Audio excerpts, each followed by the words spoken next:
The current round for the $10,000 and $5,000 grants for everyone through the NAV.com program closes this Monday, March 8th, 2021. Therefore, in this video, I am going to show you my entry for the NAV Small Business Grant Contest. You do not need an LLC, an EIN, an S-Corp bank statements. There's no credit check. You simply have to sell something, whether you're an independent contractor, sole proprietor, whatever, and you have to write about it.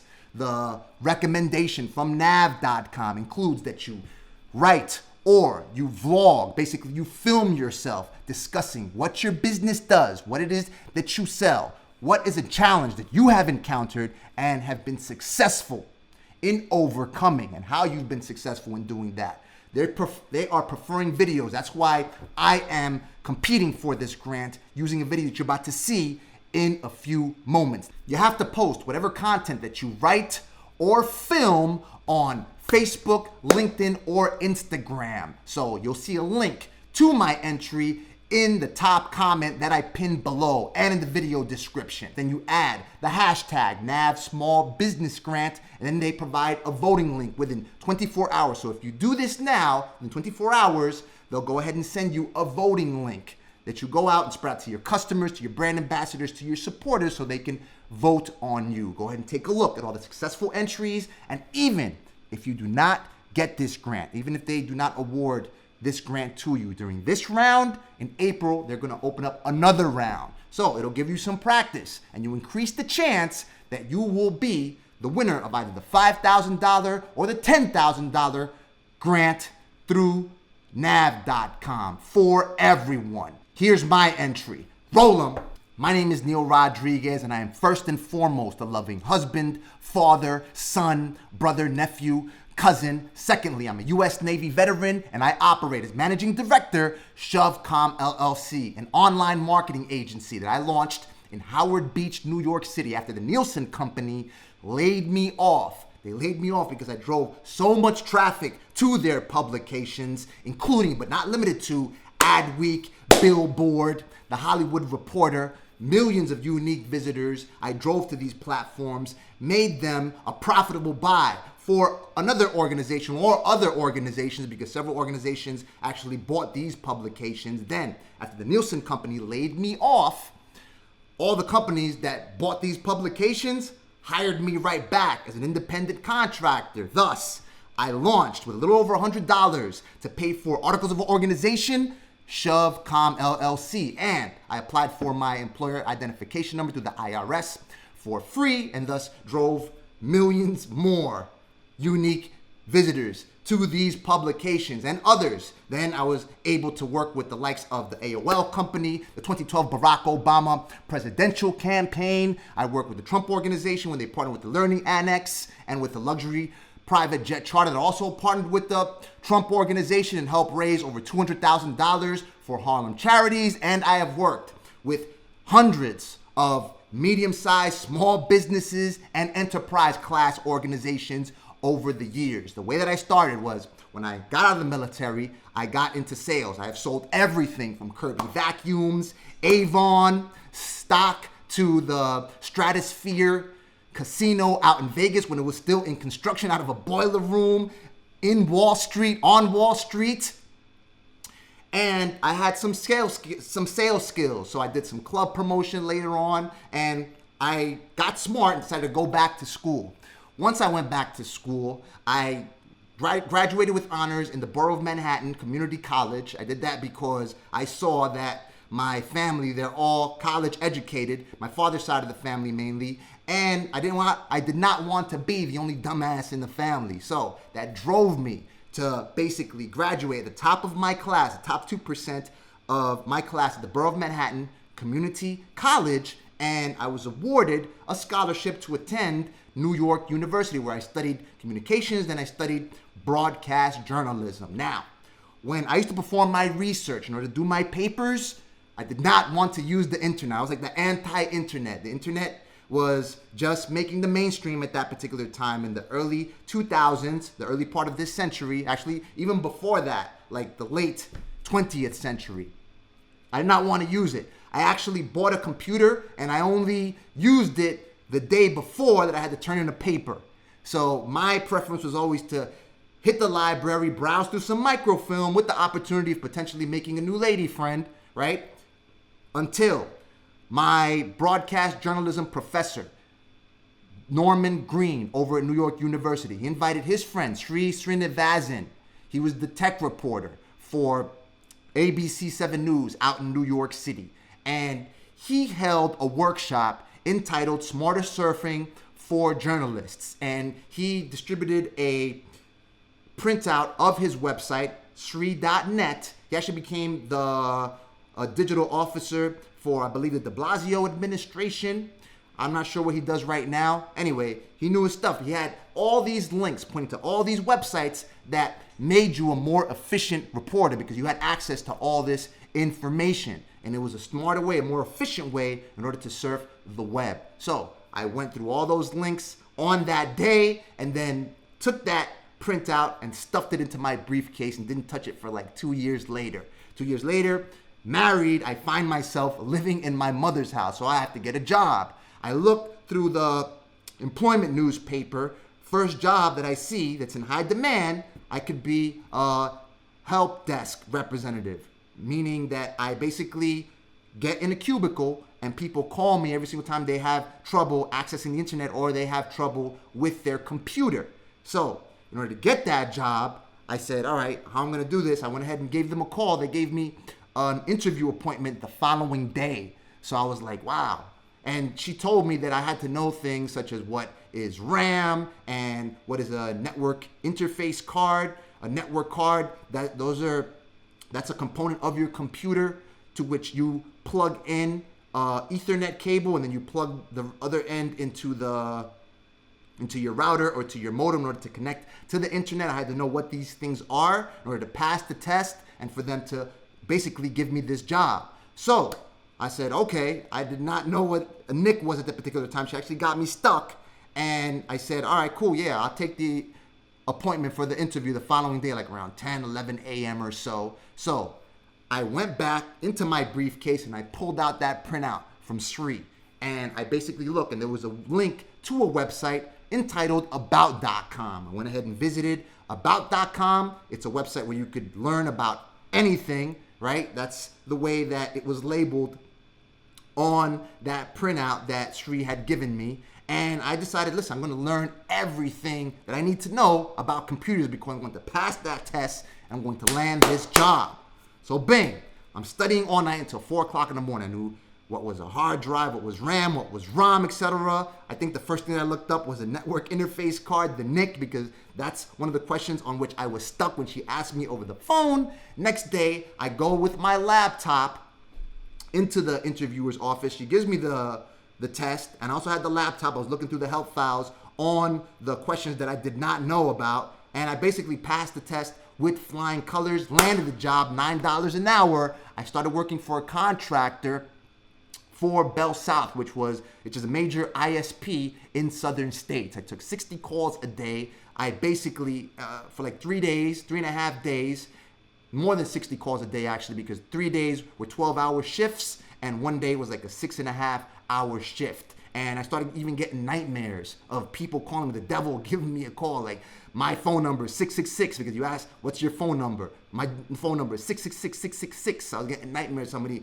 calls that I got. But it made me more computer literate. Thus, I'm like, if I got this job because I know about computers, perhaps there's other ways that I can make money online. So I looked into this printout and I was like, all right, cool, let's go ahead and start to browse these things. I only had a dial-up internet connection over in my mother's home. So I told my wife, listen, let's go buy some curly fries and let's go hit the Kinko's. I'm going to study this stuff up. She took like her fashion magazines and everything. We were chomping down on curly fries. I think burgers. Actually, it was too late for burgers. Anyway, so I started to look through and there was a link to a website called Search Engine Watch. It was Danny Sullivan's website. Danny Sullivan, just in case you don't know, he's the reporter that gave Google most of its publicity once it launched.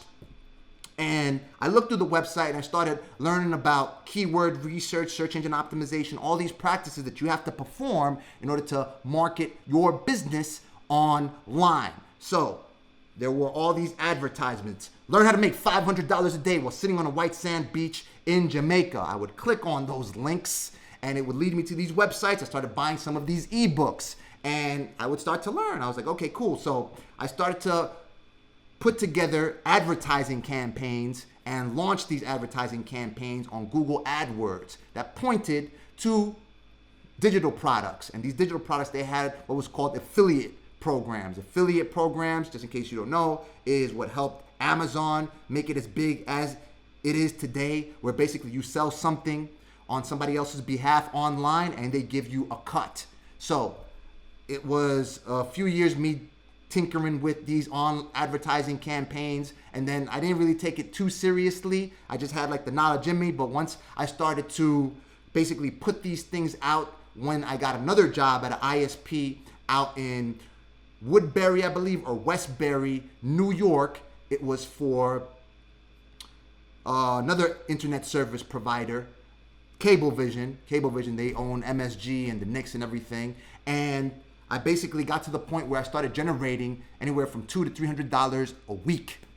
And there was just money being deposited into my account. I was like, wow, crazy. Selling memberships to a website that would send you surveys that if you took these surveys, you could generate revenue anywhere from $20 to $30, or perhaps if it's a focus group, perhaps a few $100. I sold these memberships for $40 and I would get $20. So with that little knowledge, after all these things, after all these problems that I encountered for the next couple of years, around 2006, I got the opportunity by simply knowing how to market services and products online to work with the Trump Organization that partnered with the Learning Annex. And I helped registered 11,000 people to the Trump Think Big Expo. And they got paid like $1 million in order to speak. And I did that because I basically launched a blog and I would write about everything that the company was going through in order to put together the event. And I started to spread that to other bloggers in the space that were discussing this stuff, to real estate agents. And then people started calling me as opposed to me having to call them, because I was actually on there as a telemarketer. And the supervisors and the C-level executives were like, wow, do you know people? I think it was in Minnesota. Do you know people in Minnesota? Why are they calling you? Because I had my phone number on the blog. I was spreading out the blog. I was also optimizing the articles that I was writing on the blog for more exposure on the search engines. Then, with the knowledge that I picked up there, I was also taking more classes while at the Learning Annex, which is actually an educational institution where they have all of these classes you could take like for one night. You could learn how to do things.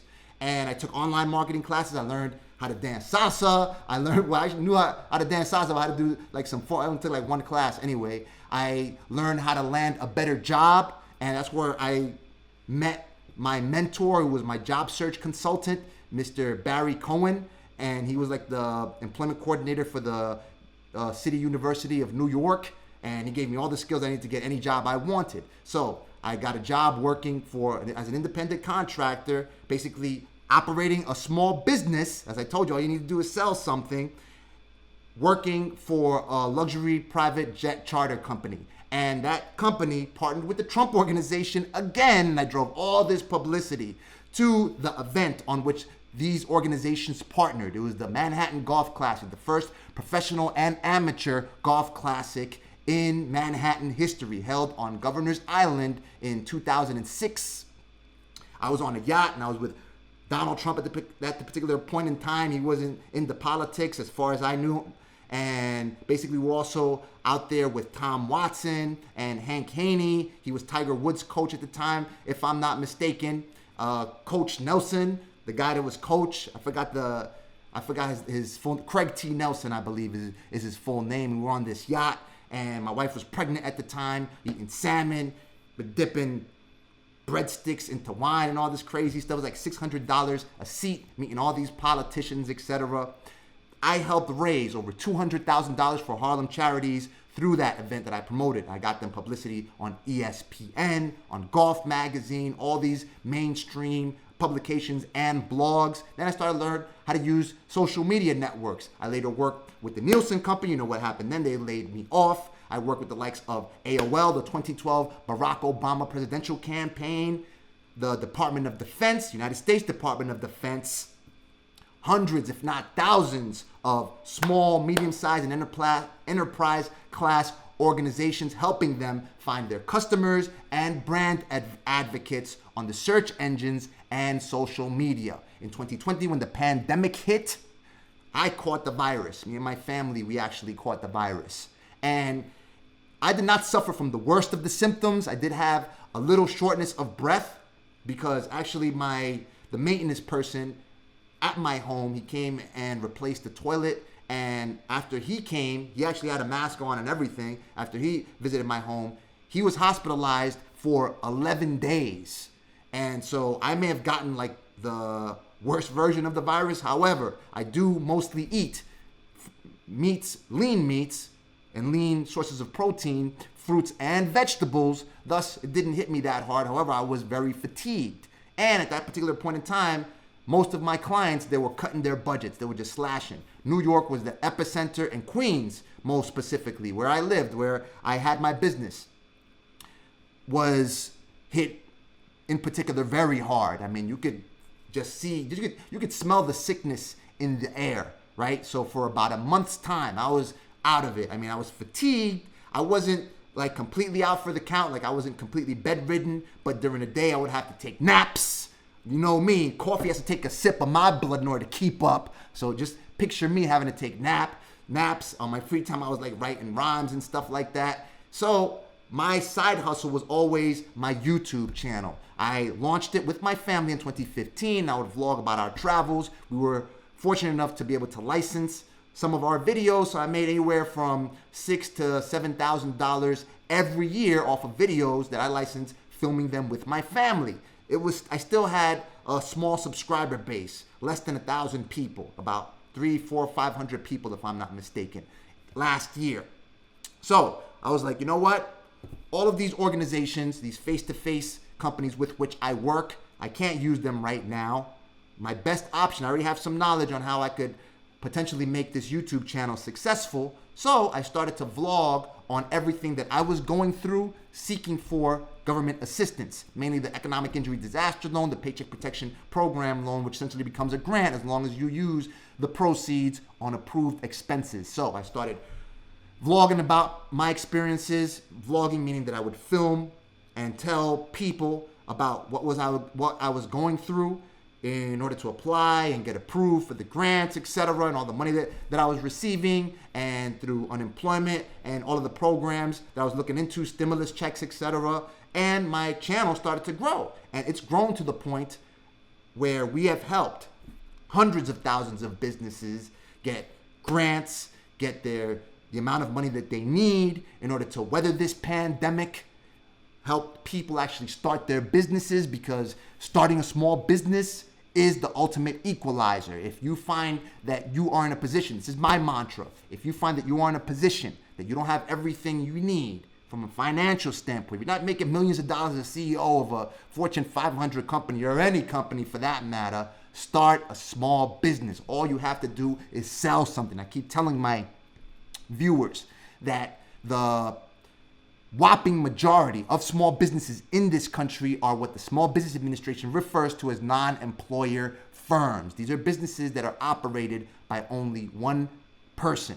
They don't have any employees. The whopping majority of all small businesses, and small businesses constitute 99.9% of all businesses in the United States, employing half of the U.S. workforce, 60.6 million people to be exact. There are 31 million small businesses, so we're strong.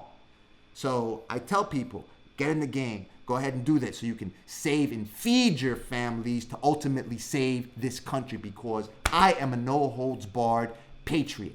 I have seen some of the other parts on this planet, even where my family comes from. It's a third world country, Barranquilla, Colombia. I love Barranquilla, Colombia. I've had the best of times over there. I met my wife over there, and it has made my life so fulfilling, helping people out there. And interacting with people, having fun, going to the carnival. I've got some videos on going to the carnival that I went to last year after Shakira blew up, the African dances that they perform on the streets out in Barranquilla. However, it's still a third world country. I've seen children dusting food off of the floor that they picked up off the floor so they can eat it because they have nothing. They have absolutely nothing. People that are just homeless, out of there, just naked on the street. So I've seen it.